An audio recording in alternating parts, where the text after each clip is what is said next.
Now, don't get me wrong. My neighbor, Ray, seems like a nice guy. He's this handsome man in his mid to late 40s. He's charismatic, bright, and very charming. If I were a few years younger, I might even say I have a little crush on him, though I'd never admit it.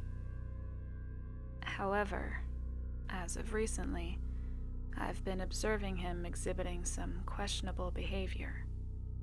And trust me, I'm no stranger to unique habits, given I have a few of my own. But his are a little more disturbing. Let me give you some context. Ray has this spare bedroom in his basement. Instead of renting it out to make extra money, he offers up the room to homeless young women in our town free of charge. Now, to most people, this would appear to be a massive act of service done by a stand-up guy. But something about the whole situation is a little off. Before I start bashing Ray, I want to give him some credit. He had some normal hobbies that he kept up with. He loved to garden.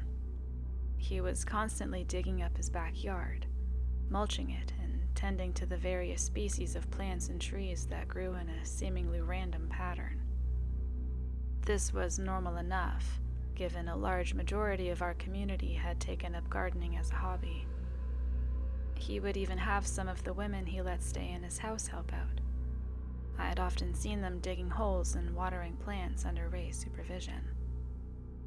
However, this would never last long, given that these ladies wouldn't stay longer than a month or two, and I didn't see much of them. I remember being confused the first time I watched him ushering one lady into his home.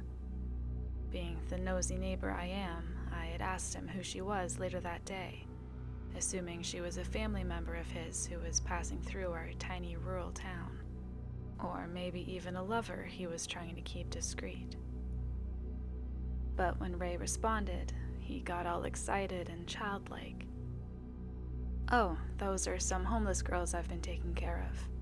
I love to look out for the homeless population in town. Wanted to make sure they have a safe place to sleep and a nice meal to eat each day." I thought it was a bit weird that he was only choosing young girls as tenants, but I figured there was a good reason for it. Perhaps he had a female friend or sibling who had been in a similar situation and was more sympathetic to that demographic. At the end of the day, it seemed like a wholesome, innocent contribution to society. At least, that's how I tried to view it, despite the gnawing feeling in my gut and the blaring sirens sounding in my head. All I knew was that each day, Ray would leave his house at approximately 7 in the morning, after having his cup of joe on the porch and chirping a good morning to each passerby. Like clockwork, he'd return at around 5 in the evening, do some yard work, and withdraw back into his house. I usually wouldn't see much of him for the rest of the day. He must be quite a man of routine, I thought. Even so, there was still something about him that was off. Something in his eyes that wasn't quite right. Something very few people would take note of if they weren't looking closely enough. And on top of that, recently, things started getting even weirder. The most recent occupant of my neighbor's downstairs bedroom was this blonde girl who looked no older than 18. Ray had ushered her into the house like all the rest, with one arm slung around her shoulder and a black jacket shielding most of her face from my view. From what I could see, she looked fairly well kept for someone who had supposedly been living on the streets. And what the hell was with the jacket? I mean, for God's sake, she's no celebrity, right? The following days, after Ray would leave, I heard some odd sounds coming from his house during all hours of the day.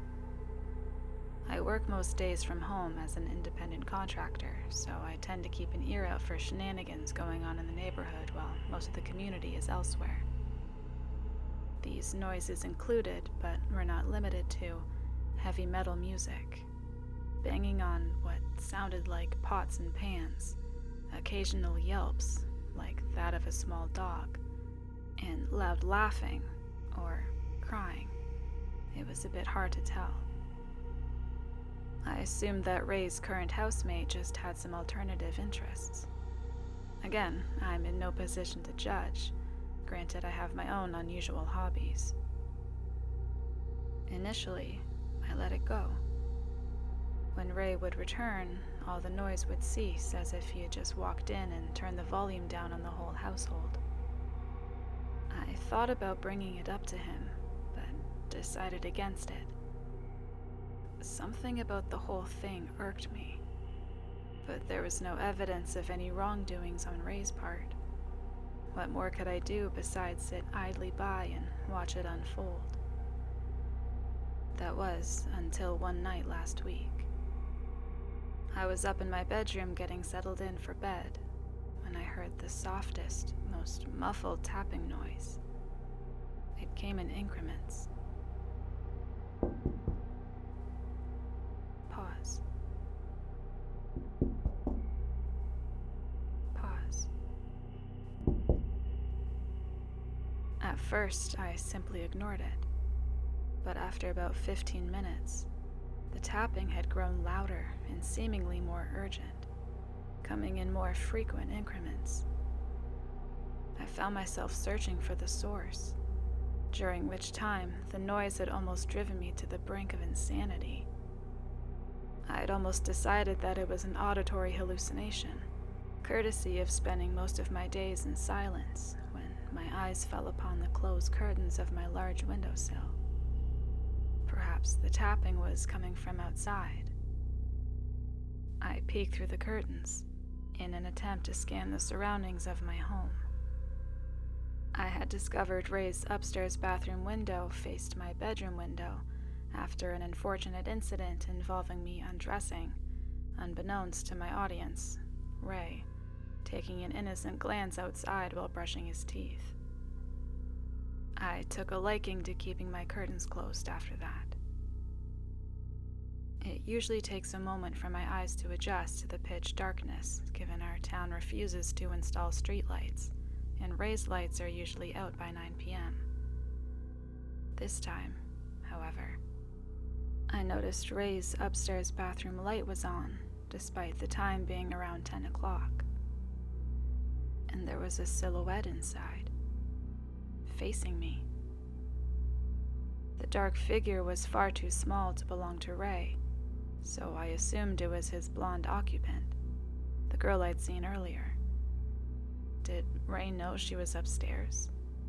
I'd never seen any of his tenants use the upstairs bathroom. And what was even more odd were her gestures. She was waving her arms around her head like a lunatic. At first, I thought she might have had a blow dryer in her hand, or at least something she was using to style her hair. But upon closer inspection, I realized her hands were empty. These frantic gestures continued for a moment, before the bathroom light turned off, and the house went dark. A chill ran down my spine. The whole scene was perturbing. That night, I laid awake in bed, attempting to rationalize what I'd seen. I began to theorize. Perhaps she was a recovering addict and suffering from withdrawals. Or maybe she was trying to kill a fly. Yet, I couldn't imagine what scenario would cause her to act so strange. And I couldn't shake that feeling that she was in some sort of danger. I decided to talk to Ray the following morning about what I'd seen. I wanted to make sure he was aware of it in case there was something he knew that I didn't. Or maybe even something he could do to help with whatever was going on. "Morning, Ray," I greeted him as I approached his front porch. He was sitting in the same old rickety rocking chair, sipping from his usual ceramic mug. "Well, good morning, Miss Lisa." Ray's face broke out into his famous, dazzling grin. "What can I do you for this fine morning?" "I was just wondering about that new tenant of yours. The blonde one, I mean, who lives downstairs.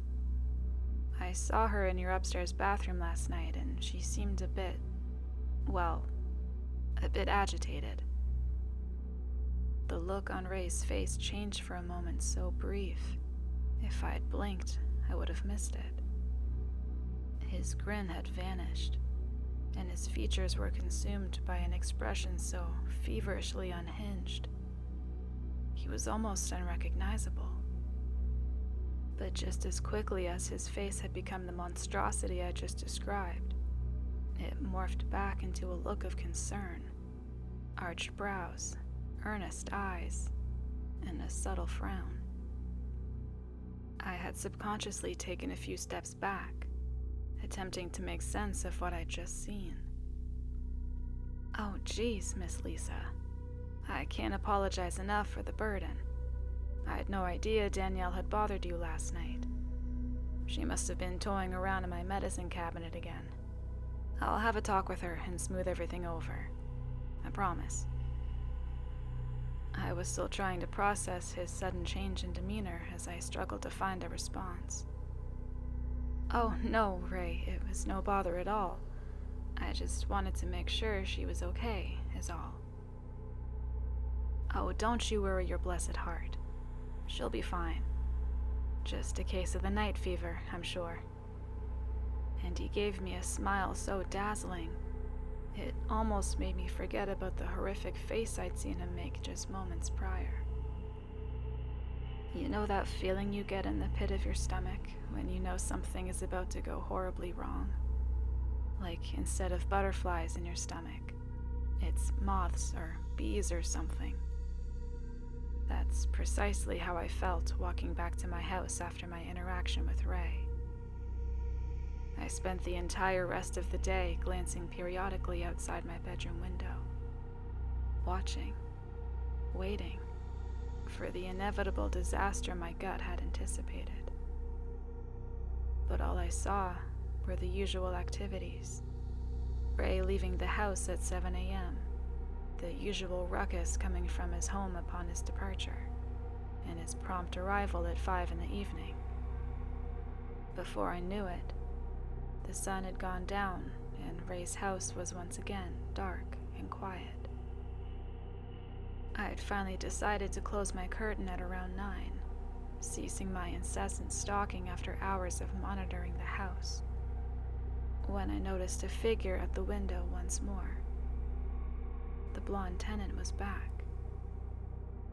Only this time, she looked gangly, thin in a way I couldn't describe, not glowing like she had been when I first laid eyes on her upon her arrival, but skeletal.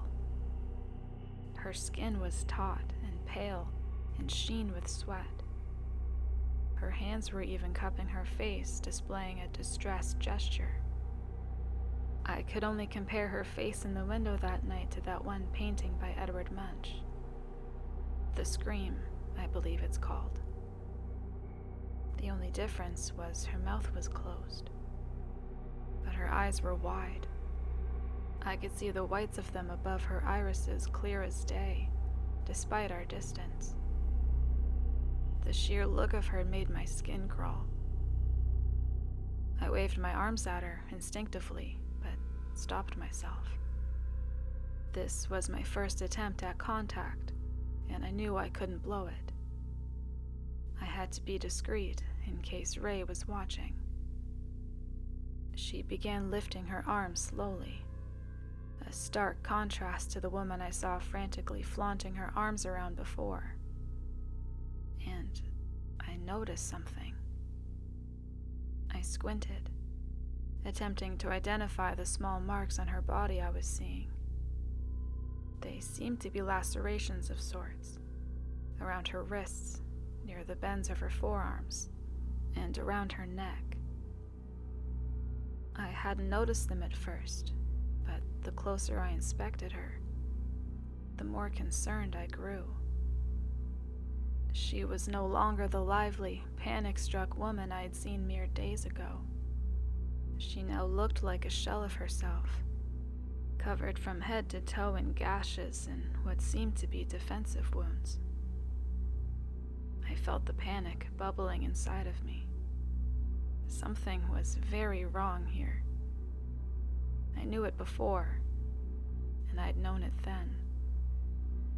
I watched as she waved her arms back and forth robotically, as if it were being done mechanically. I was so overwhelmed with emotion that I shut the curtains abruptly. I couldn't bear to keep watching. I didn't sleep the whole night. I picked at my cuticles feverishly, and I sweat through my sheets. I was losing my mind, perhaps. The thought of my neighbor, who I'd previously considered a genuine friend, doing something so horrendous to these women was nauseating. The thought of being helpless in the matter made me feel even worse. What could I do? Call the police? I had no tangible evidence. Nothing that could be proven in court, at least. I was completely and utterly powerless. Days went by, and I hadn't seen this sickly blonde woman by the window in a while. I checked constantly, every night, to no avail. I'd even begun checking periodically during the day, just in case, to no avail. I had begun to believe I'd imagined the whole damn thing after about a week of no sightings. That was, until last week. I'd been mindlessly flipping through the channels on TV when a story on one of our few local news stations caught my eye. The broadcaster had mentioned a 22-year-old woman who had gone missing 2 weeks ago in the town just above ours. A recent graduate of Clemson University. An image of said woman appeared on the screen, and I felt my stomach drop into my small intestines. The woman who appeared on screen was a healthier, fuller version of the woman in Ray's window. Blonde, tan, dressed in an orange tank top and jean shorts with a wide smile and dazzling blue eyes. Nothing at all like the gray, ghastly girl I'd seen the previous nights before, but still recognizable. I clutched my chest and gasped, instinctively, attempting to avoid releasing a scream that would certainly wake up the entire neighborhood, including Ray himself. I knew I couldn't call the police without sufficient evidence. The cops in our town were clueless and, quite frankly, lazy. They would do very little with the tip about a lonely lady who claims to have seen a missing woman in her neighbor's house. They'd pay Ray a visit and ask him about it. There would be no warrant obtained. There's no probable cause. It would be my word against his. Better yet, Ray would know that I'm onto him, and God only knows what he would do with that information. After hours of seething in my own dread on my living room couch, drowning in my own sweat, biting my fingernails until there was nothing left to bite, and weighing the pros and cons of calling the police while developing an alternative course of action, I came up with nothing. Just this morning, after a sleepless night on my part, I saw him from my back porch, out in his backyard digging up holes in his garden with a rusty shovel. "Gardening?" I called over to him, attempting casual conversation as I gripped the handle of my coffee cup a tad too tightly. "Yep, I just got these peach trees. Want to plant them for the upcoming season. It's the perfect time of year for 'em." His smile was too bright. He was practically shaking with excitement, and he continued shoveling loads of earth onto the ground beside the hole. And I remember thinking the hole had been a bit too big for a seed. It was so large, I reckon I could have easily fit inside of it. I had to hold myself to keep from trembling. "Sure is," I replied as I sipped my coffee shakily and turned to head back inside before I heard Ray call out to me. He looked up at me. No, look is not the right word. He saw into me, stared into my psyche with black, soulless eyes. It was a knowing look, one that said, "I know that you know." I held my breath, preparing myself for the words that would exit his mouth. But all he had said was, "Have a great day, hun." And then he went back to digging. I think I'm almost out of time. I can see myself locked in Ray's bathroom, waving frantically to my vacant house just as Emery did. Except this time, there'll be no one there to wave back.